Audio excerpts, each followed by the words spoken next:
त्वमादिदेवः पुरुषा पुराणः त्वमस्य विश्वस्य परम निधानम वेत्तासि वेद्यम च परम च धाम त्वया ततं विश्वमनंत रूप। वायु यमः अग्निवर्णः शशांकः प्रजापतिस्त्वं प्रपितामहस्य नमो नमस्तेस्तु सहस्रकृत्वा पुनश्च भूयोऽपि नमो नमस्ते। वसुदेव सुतं देवं कंस चाणूरमर्दनम देवकी परमानंदम कृष्णं वंदे जगद्गुरुम। कृष्णं वंदे जगद्गुरु। कृष्णाय वासुदेवाय हरे परमात्मने प्रणत क्लेश नाशाय गोविंदाय नमो नमः। गोविंदाय नमो नमः। हम सभी आज भगवत गीता के विशेष ज्ञान सत्र में उपस्थित हैं और भगवान श्री गोविंद की मुखार बिंदु से प्रस्फुटित भगवत गीता रूपी ब्रह्मवाणी पर चर्चा को उत्सुक हो रहे हैं। हमारी उत्सुकता रहती है, सदैव रहती है, और उत्सुकता के रूप में हमारा जो विशेष प्रयास रहता है कि हम श्री भगवान की ओर उन्मुख रहें और जीवन के उन तथ्यों को जान सकें जिनसे हमें वास्तविक अनुभूति होना अनिवार्य है। तो हम सभी उनके भगवान श्री गोविंद के चरणों में प्रणाम करने के उपरांत इस भगवत गीता ज्ञान सत्र का शुभारंभ कर रहे हैं। तो विगत सत्र में हम सभी ने अध्याय 16 के श्लोक संख्या 17 पर चर्चा का शुभारंभ किया था। श्री भगवान ने आसुरी स्वभाव के मनुष्यों के विषय में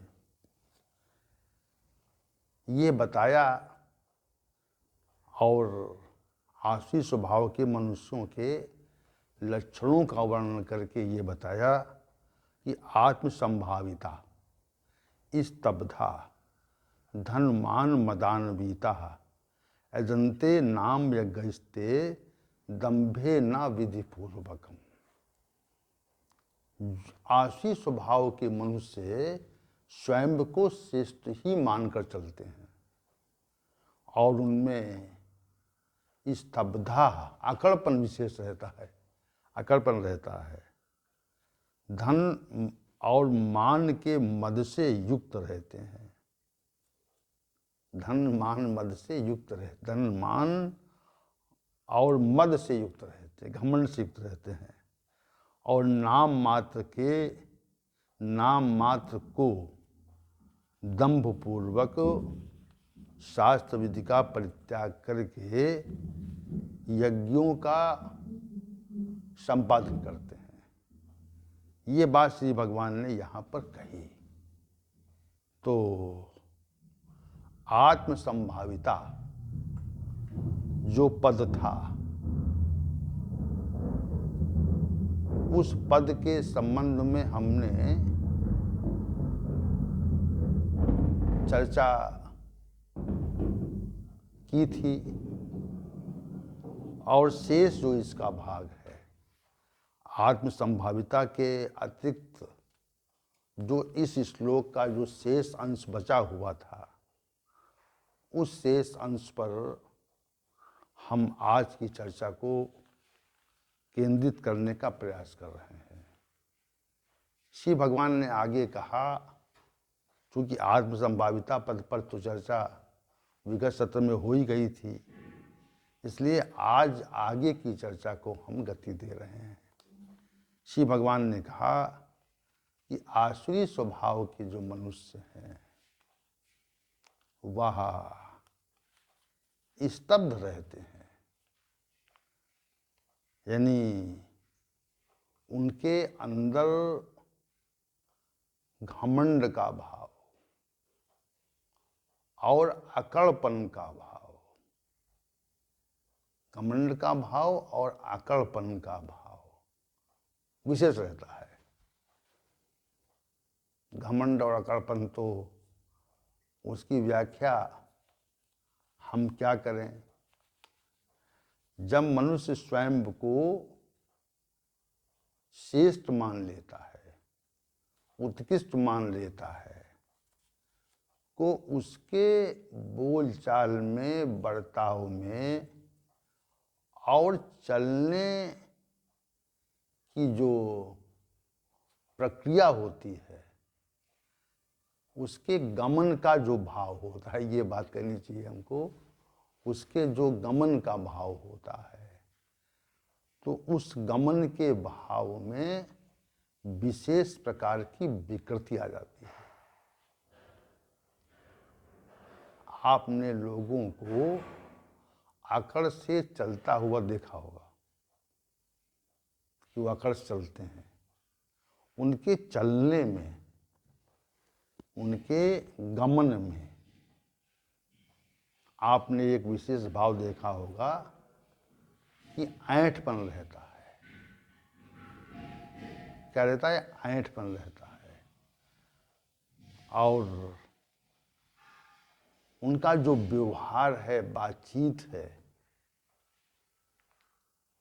वह भी इसी प्रकार की रहती है कि उसमें विशेष घमंड परिलक्षित होता है, वो प्रकट होता रहता है बराबर।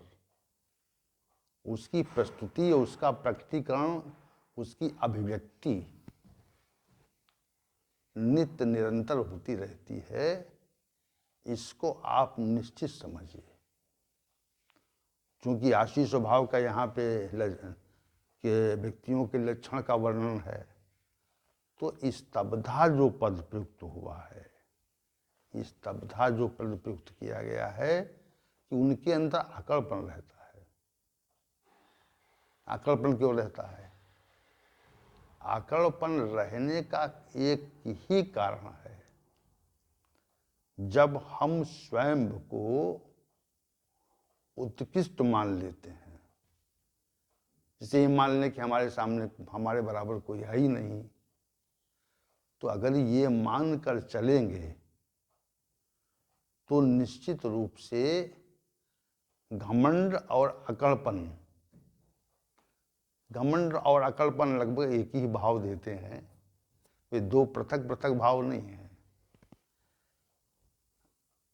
अकड़पन की व्याख्या क्या करना इस संबंध में, लेकिन जो उनके चलने का जो भाव, गमन का जो भाव होता है, गमन की जो प्रक्रिया होती है, वो विशेष रूप से प्रभावित हो जाती है। और ये होता क्यों है? ये इसलिए होता है कि तमोगुण की अधिकता से, तमोगुण की अधिकता से मनुष्य के व्यवहार में पर्याप्त परिवर्तन हो जाता है। अगर मनुष्य का तमोगुण बढ़ गया, रज और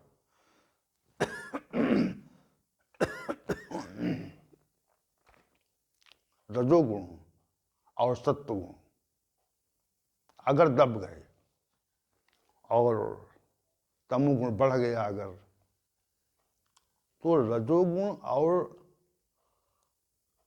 सत्वगुण के दब जाने से जब तमोगुण शरीर में बढ़ जाता है तो उसका प्रभाव दिखता है। तमोगुण के प्रभाव से मनुष्य के भाव में प्रतिकूल चिंतन की प्रवृत्ति पैदा हो जाती है। विशेष बात है ये, प्रतिकूल चिंतन की वृत्ति उत्पन्न हो जाती है कि जो विषय उसकी चिंतन शक्ति में आता है उसमें नितांत प्रतिकूलता रहती है। इसको निश्चित समझिए आप। तमोगुण के बढ़ जाने पर जो हमारे क्रियाकलाप हैं वह निश्चित रूप से प्रभावित होते हैं। हमारी सोच, हमारी विचार शैली, हमारी क्रियाएं, हमारा व्यवहार, हमारी वाणी का प्रस्तुतिकरण, क्योंकि तमोगुण विशेष रूप से आपके मस्तिष्क पर प्रभाव डालता है, मन बुद्धि को अज्ञान से आवृत कर देता है, उसमें अज्ञान भर देता है। तो हमें जो नहीं करना चाहिए वो हम करने लगते हैं। जैसे कोई हमसे आयु, पद और ज्ञान में, आश्रम में, वर्ण में श्रेष्ठ व्यक्ति आता है, सामने आता है, तो हम सामान्य रूप से उसको प्रणाम करते हैं। यह शास्त्र संगत व्यवहार है। लेकिन जो तमोगुणी मनुष्य है वह आयु, पद, ज्ञान, आश्रम और वर्ण में श्रेष्ठ व्यक्तियों को कभी पहले प्रणाम नहीं करता। ये तमोगुणी का लक्षण विशेष है, क्योंकि उसके अंदर स्तब्धता है। स्तब्ध जो पद है श्री भगवान ने प्रयुक्त किया है यहाँ पर, उसके अंदर स्तब्ध होने का भाव, स्तब्ध रहता है। वो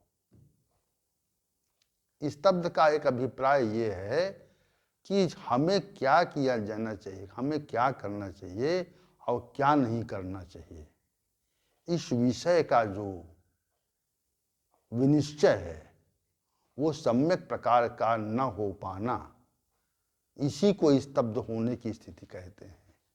जैसे बहुत से मनुष्यों को आपने देखा होगा कि वे अपने स्तब्ध भाव के कारण दूसरे को सम्मान देने का प्रयास नहीं करते।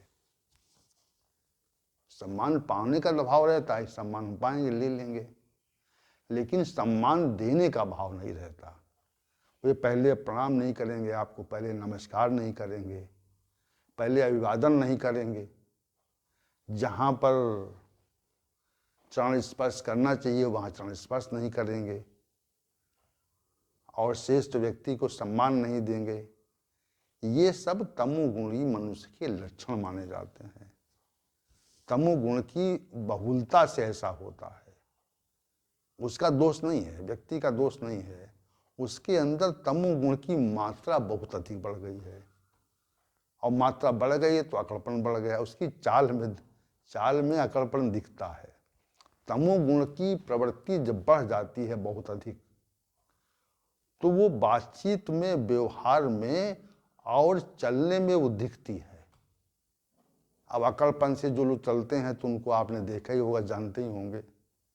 तो इस स्तब्धा जो पद प्रयुक्त हुआ श्री भगवान ने प्रयुक्त किया कि आसुरी स्वभाव के लोग स्तब्ध रहते हैं। वे, उनका जो व्यवहार है वह घमंड पूर्ण व्यवहार होता है। उनका जो व्यवहार होता है वह घमंड पूर्ण व्यवहार होता है। घमंडी होते हैं, आकड़पन स्वभाव वाले होते हैं। वे अपने मत को श्रेष्ठ रख, अपने बात को श्रेष्ठता से रखते हैं। अपने मत को ही श्रेष्ठ मानते हैं। अपने द्वारा जो, उनके द्वारा जो बात कही जाती है उसको वो श्रेष्ठ मनवाने का, उत्कृष्ट मनवाने का, सही मनवाने का प्रयास करते हैं।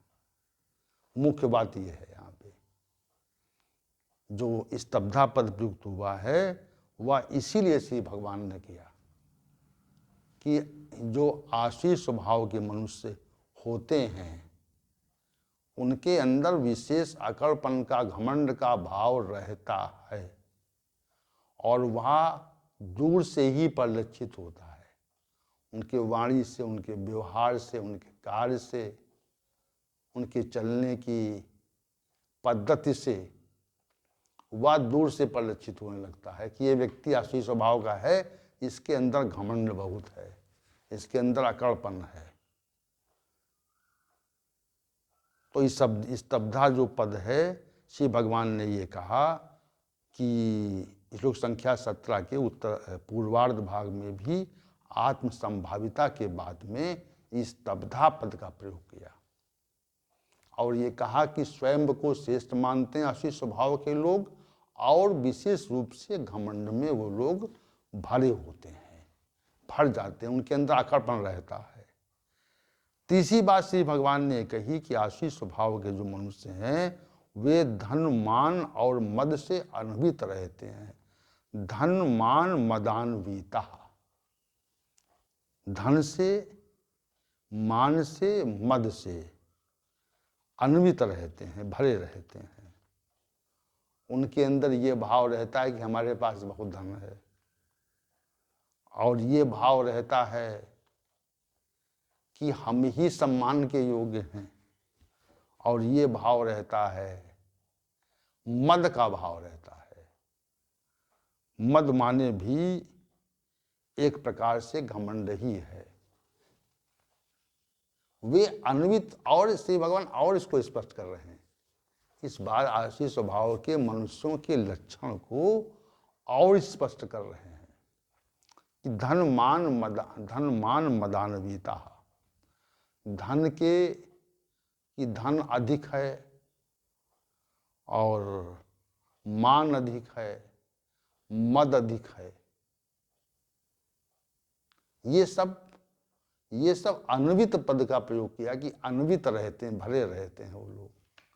ये भाव रहे कि हमारे पास बहुत धन है, ये भाव रहे कि हमारा समाज में बहुत सम्मान है, और ये जो दो भाव हैं ये व्यक्ति को मद से युक्त कर देते हैं, उसे घमंडी कर देते हैं, ये मतलब है।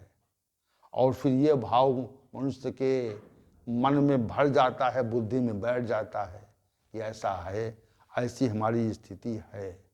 धन मान मदान्विता, धन मान और मद से युक्त रहते हैं ऐसे लोग। ये बात श्री भगवान ने यहाँ पर आशी स्वभाव के मनुष्यों के संदर्भ में कही। धन के रहने का भाव यदि बना रहता है, धनवान व्यक्ति में धन के रहने का भाव रहता है, धन अधिक मात्रा में है, तो ये भाव और प्रबल हो जाता है,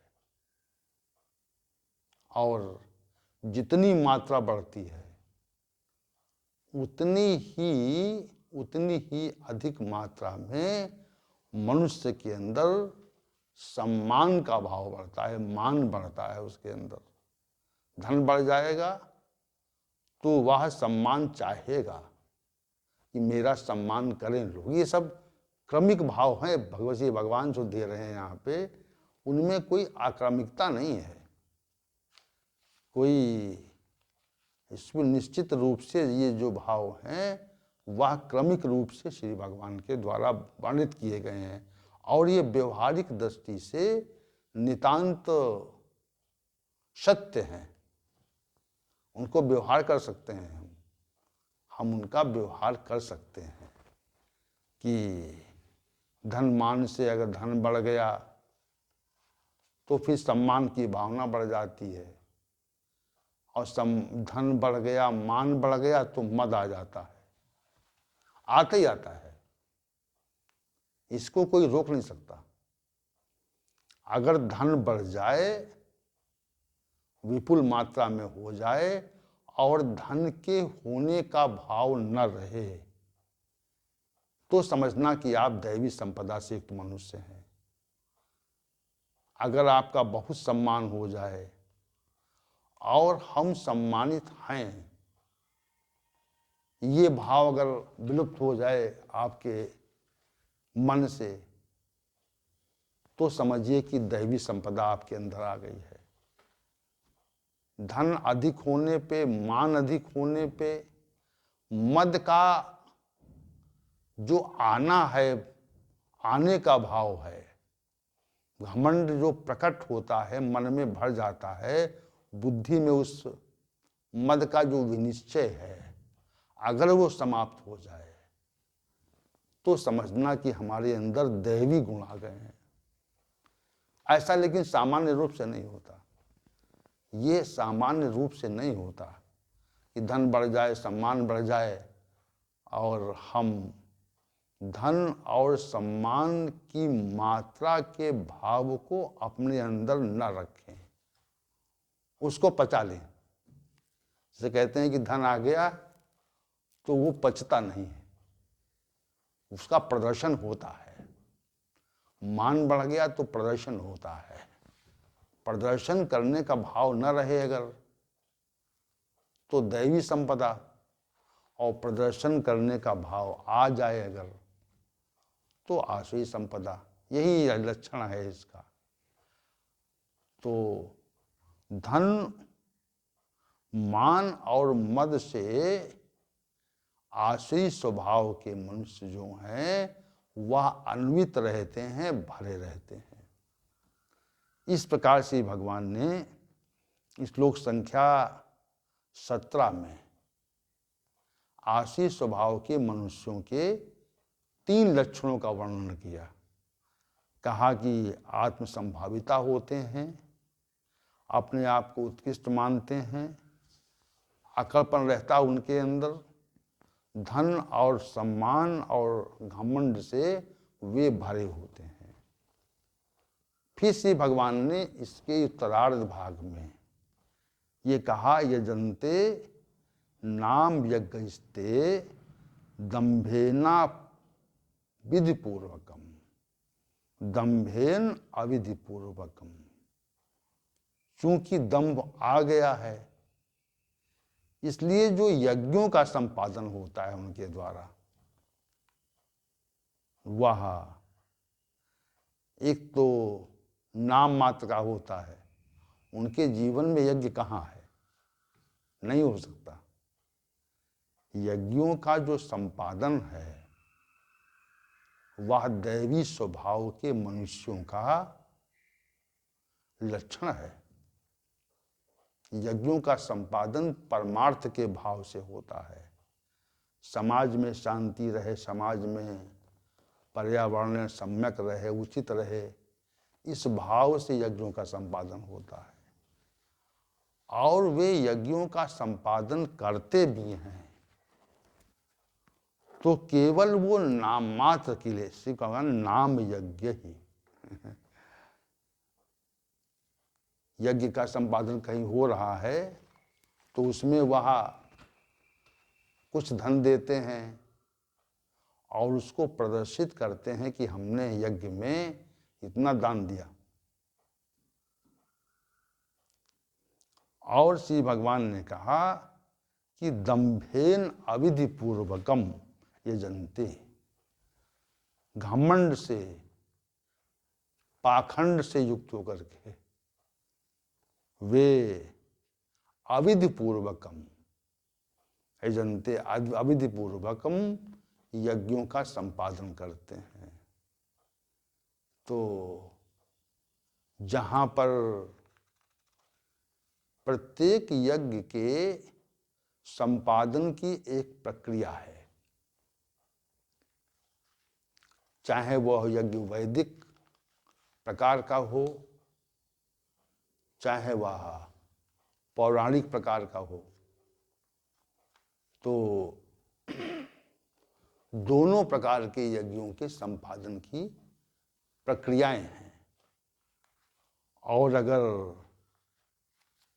यज्ञों का संपादन होता हो तो यज्ञों के संपादन में जो विधि होती है, विधि होती है, वह शास्त्रीय होनी चाहिए। अगर विधि शास्त्रीय नहीं है तो यज्ञ जिस दृष्टि को रखकर, जिस लक्ष्य को रख करके, जिस उद्देश्य को रख करके संपादित किया जा रहा है, जिस लक्ष्य को रख करके, जिस उद्देश्य को रख करके संचालित किया जा रहा है, उस उद्देश्य की पूर्ति नहीं हो सकती। प्रत्येक यज्ञ की विधि है और प्रत्येक यज्ञ का प्रकार है और प्रत्येक यज्ञ में हमको क्या मिलेगा, क्या हमें क्या हस्तगत होगा उससे, इसका भी उल्लेख अनेक प्रकार के यज्ञों में होता है। सब कुछ शास्त्रीय है, शास्त्र संगत है। उसमें विधि जो है, विधि ही महत्वपूर्ण है। उस जैसे विज्ञान में भी विधि ही महत्वपूर्ण है। वैज्ञानिक क्रियाओं का जो संपादन होता है उसमें विधि की ही तो महत्ता है। विधि पूर्वकम, विधि से कोई भी कार्य, संसार में जितने भी कार्य हैं, अगर वे कार्य अविधि पूर्वक होने लगते हैं तो अविधि पूर्वक जब कर्मों का संपादन होता है तो उनकी सफलता में संदेह उत्पन्न हो जाता है, सफल नहीं होते वो। जितने भी कार्य, कोई भी कार्य अविधि पूर्वक किया जाए तो उसकी इसमें सफलता नहीं मिलती, चाहे वो सांसारिक कार्य हो चाहे वो आध्यात्मिक कार्य हो। साधना का जो विषय है, साधक जो है जिस मार्ग पर चलना चाहता है तो उस मार्ग पर चलने का एक उसकी विधि है। विधि का जैसे परित्याग हुआ तो जो लक्ष्य है वो लक्ष्य हमको हस्तगत नहीं होता, प्राप्त नहीं होता। तो महत्व किसका है? विधि का यहाँ पे है, प्रक्रिया का महत्व है, साधन का महत्व है। जिस साधन से यज्ञ करते हैं हम, और यज्ञों में तो साधन विशेष होता है, विधि विशेष होती है। मंत्र नहीं है, दक्षिणा नहीं है, और उचित अन्न नहीं है, घृत नहीं है, और तो इन सब अविधि पूर्वक यही यज्ञ होते हैं कि विधि ही नहीं है, कैसे संपादन होगा इसका।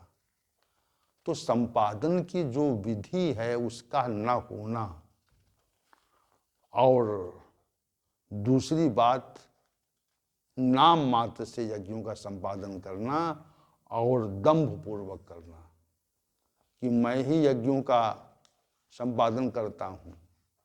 यद्यपि आशी स्वभाव के मनुष्य यज्ञों का संपादन करते ही नहीं, ये विशेष बात यहाँ पे है। और करते भी हैं तो नाम मात्र के लिए करते हैं। ये बात श्री भगवान यहाँ पे प्रकट कर रहे हैं।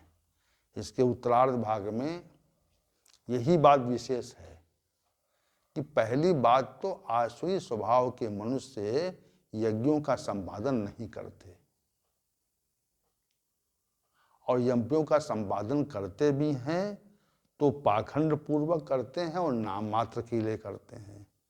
और तीसरी जो महत्वपूर्ण बात है, वे विधि सम्मत नहीं करते, उसमें विधि का अभाव होता है। और विधि का अभाव होता है तो उसके परिणाम की प्राप्ति की जो संभावना होती है, उसका परिणाम प्राप्त नहीं होता। परिणाम तभी प्राप्त होगा जब आपका यज्ञ विधि पूर्वक होगा, शास्त्र सम्मत होगा। उसमें उस यज्ञों के जो विशेषज्ञ हैं उसका संपादन कराएंगे, तभी यज्ञों से उचित फल मिलता है, नहीं तो नहीं मिलता है। तो श्री भगवान ने यहाँ पर इसके उत्तरार्ध भाग में इसी को प्रमुखता दी है कि आशी स्वभाव के जो मनुष्य होते हैं वे पहली बात तो यज्ञों का संपादन करते नहीं हैं, और नाम मात्र का संपादन करते हैं तो पाखंड पूर्वक करते हैं, और शास्त्र विधि का वे कभी भी अनुगमन नहीं करते। अविधि पूर्वकम पद का प्रयोग किया है।